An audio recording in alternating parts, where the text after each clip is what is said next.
Hello everybody, welcome back to the channel. Scorpio Caesar here once again to give you the next episode of my recent games pickup show. That's right, we got some heavy hitters here. Lots of N64 goodness. We're continuing the trend of building up my N64 collection. So as always, welcome to the C's Arcade. Get ready.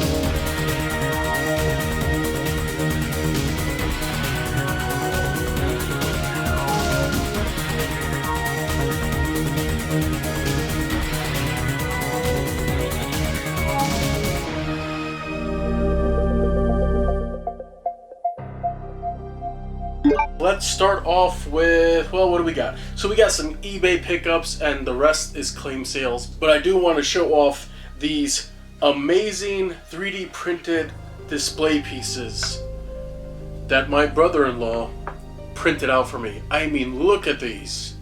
Aren't these gorgeous? So now I have something to represent my love for Resident Evil with these amazing 3D printed display pieces. He does more like this and he has his own Etsy shop, so if you're interested, I'm going to be posting a link to his Etsy shop in the description box down below. These are beautiful pieces. So thank you, Stuart, for that. Appreciate those. Now, another thing was I got sick. As in case I sound a little nasally, I'm still trying to get over it. It's been 2 weeks since I started my vacation, and as soon as I started my vacation, I got sick. It knocked me out for a week, like a week and a half. Hell, I'm still feeling the effects of it today, and it's unfortunate, but I didn't get a lot done this vacation, so yeah, it is what it is. But on May 16th, it was my anniversary with my wife, and my wedding anniversary gift from her was Metroid Prime Remastered. Now, I absolutely love the original Metroid Prime. It is my favorite GameCube game, and it's arguably one of my favorite games of all time. I felt that the GameCube version was perfectly fine the way it is, but having played this, oh my god.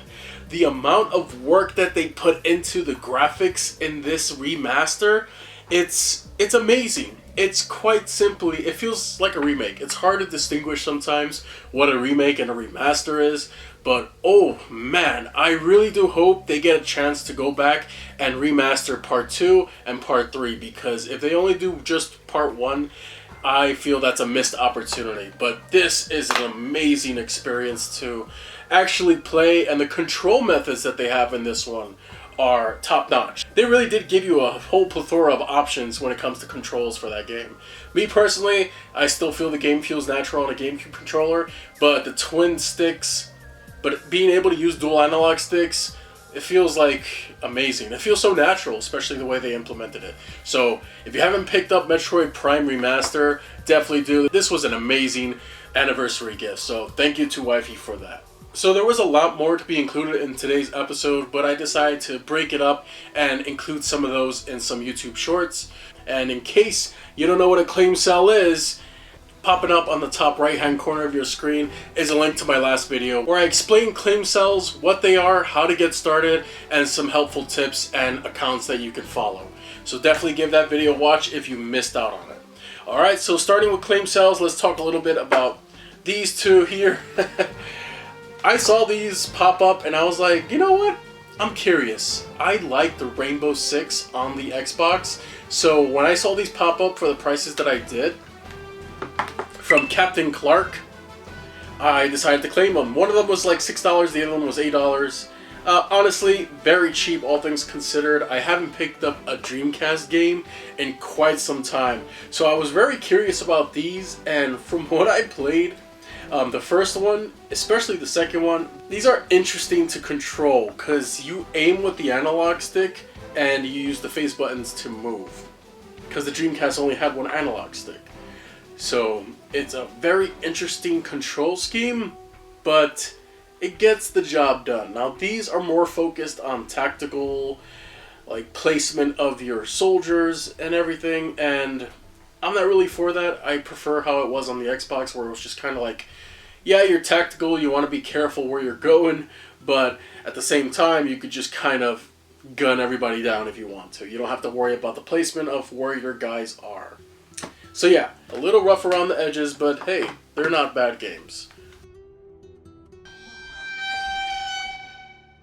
let's keep going. So in terms of eBay pickups, I picked up Forsaken 64. Heard a lot of good things about this game. When I played it, I was very disorientated.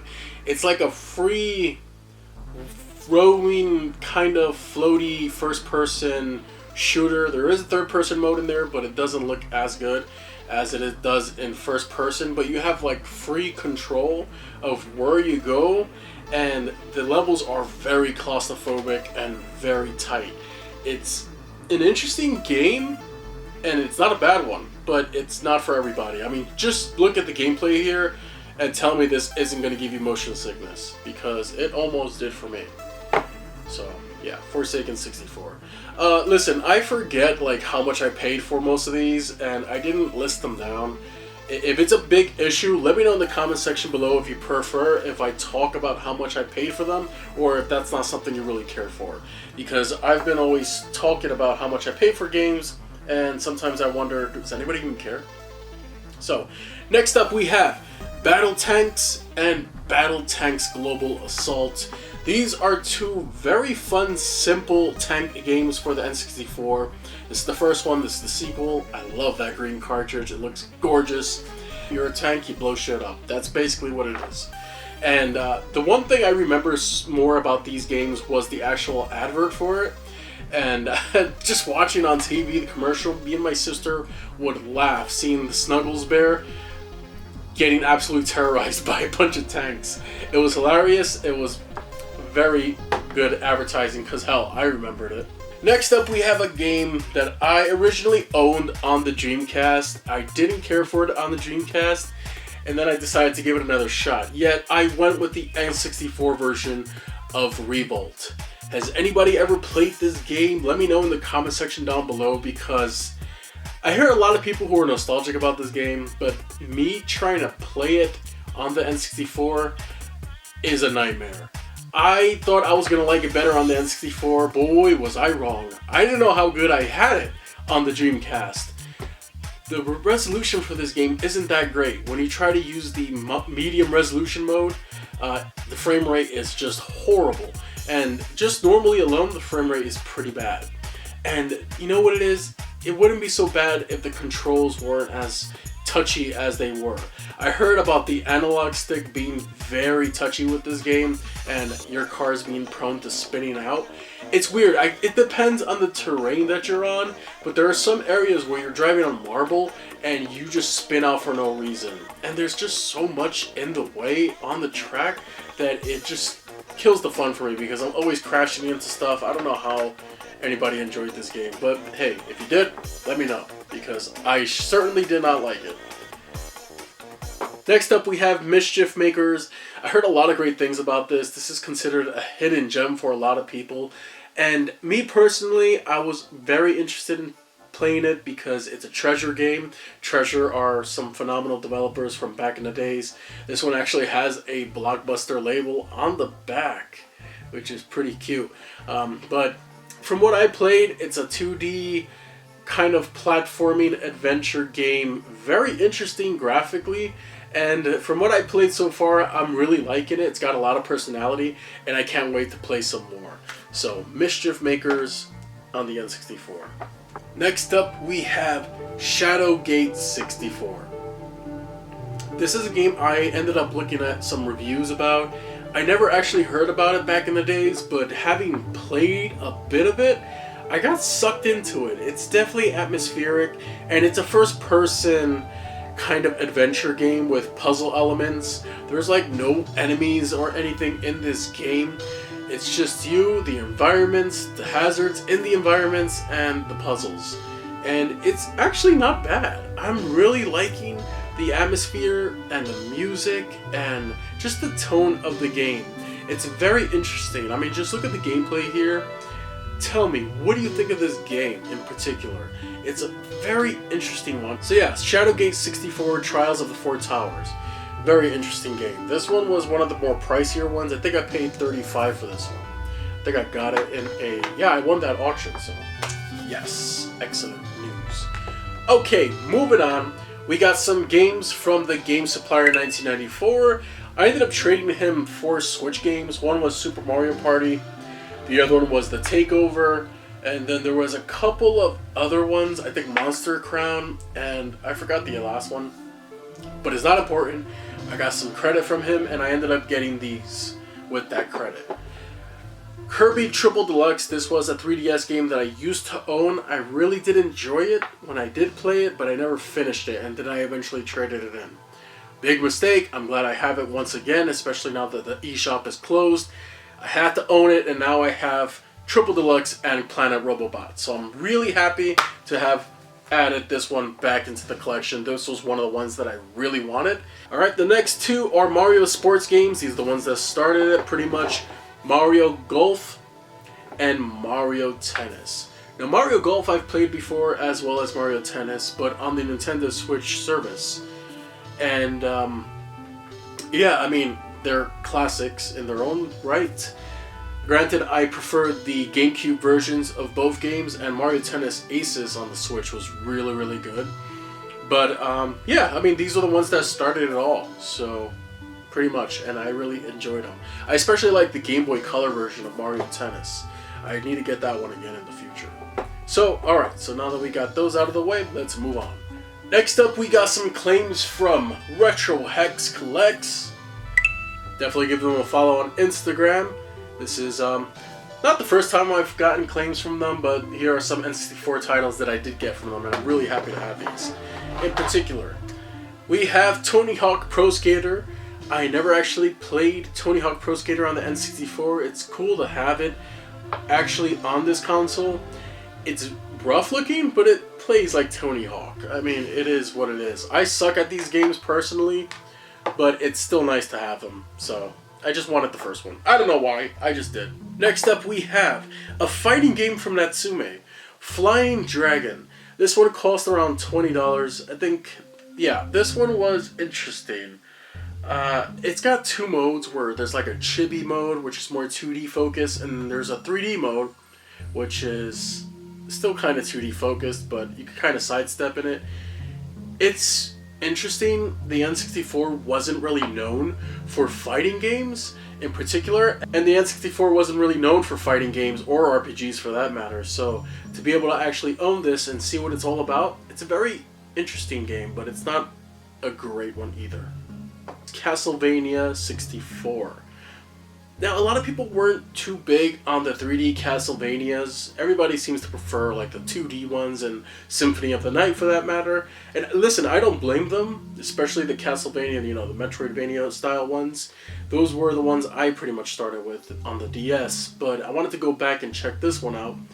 And yeah, it's a 3D Castlevania. It's rough because, like I said, this was when 3D gaming was still at its infancy at this point.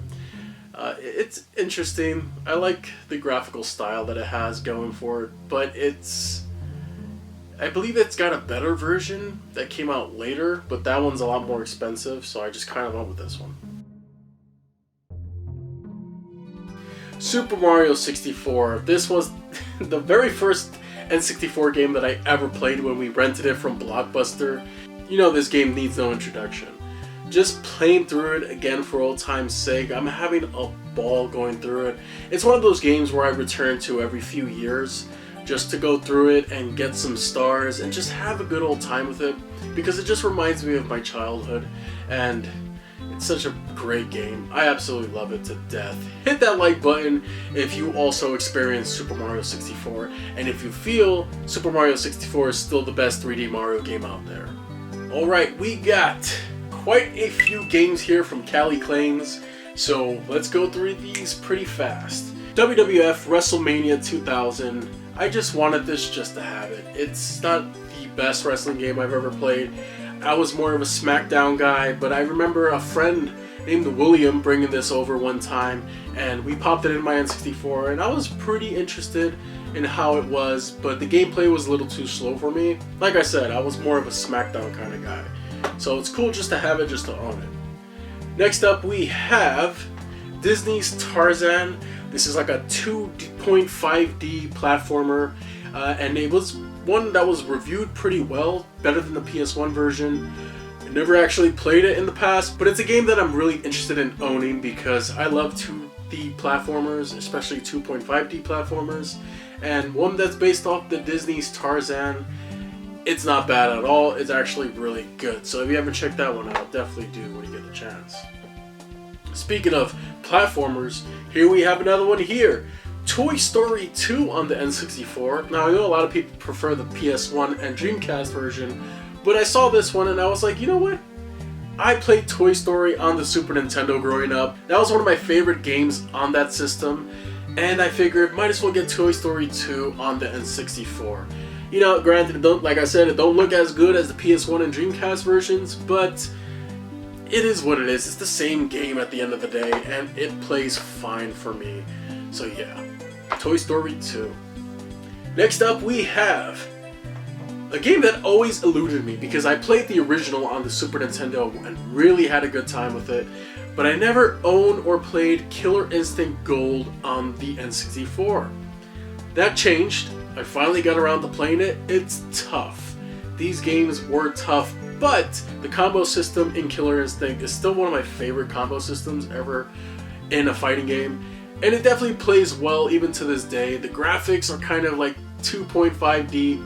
They got 3D backgrounds, but the characters are kind of sprite based, and they actually look really good even to this day. So Killer Instinct Gold. Next up, we have the sequel to WWF Wrestlemania 2000. We have No Mercy. Now this one, a lot of people and wrestling fans in particular love this game to death.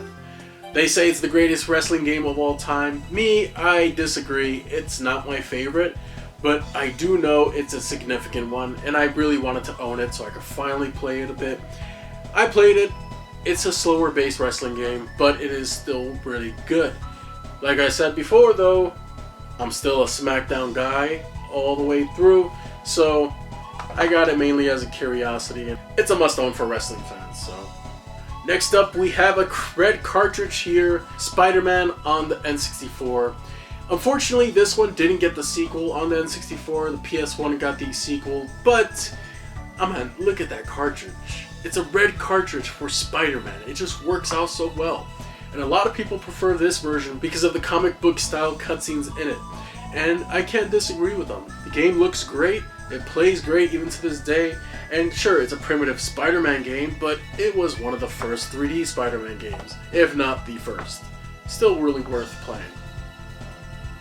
And last from Cali Claims, we have another classic, one that I used to own in my childhood, and I finally own once again, Mario Kart 64.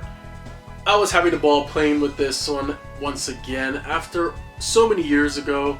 Originally when I owned this game, my brother-in-law brought it over and he just kind of gave it to me. He gave me Ridge Racer 64 as well. I guess he just wasn't into it as much, but we had so many memories playing this game, in particular in the battle mode. Hell, one of my older sisters still remembers the music for Choco Mountain. It's the first Mario Kart game that I ever played, and it's still one of my favorite Mario Kart experiences ever. And last but not least, our next game is from Hiffy Gold on Instagram. Definitely give them a follow as well. I saw this pop up like a day after he posted it, and I had to jump on it. It was the priciest game of all of these pickups, and it's one of those rarer N64 games. Goemon's Great Adventure. This is the sequel to Mystical Ninja Goemon. That one's more of a 3D adventure game. This one is more of a 2.5D platformer. And a lot of people tend to prefer this one over that one. Me personally, I like both of the games from what I played, and the comedy and charm is still intact in this one. And this wasn't all that I got regarding Goemon. To wrap up the video, I also picked up this Fangamer plushie of Goemon off eBay. I ended up winning it on an auction for $35, which is not bad considering that they don't even make this one anymore or sell it on their website. Like, look at this guy. Doesn't he look so cute? Look at him. His hair is a mess, but it is still so cool. He's in great shape, and look at them. And he's even got like little magnets on his hand for these little coins, and his little pipe. A decent size too, still has his tag on. I'm not going to take that off. I want to keep him in his bag honestly, until I have space on my game wall to actually display him But yeah, Mystical Ninja Gomon has joined us at the C's Arcade.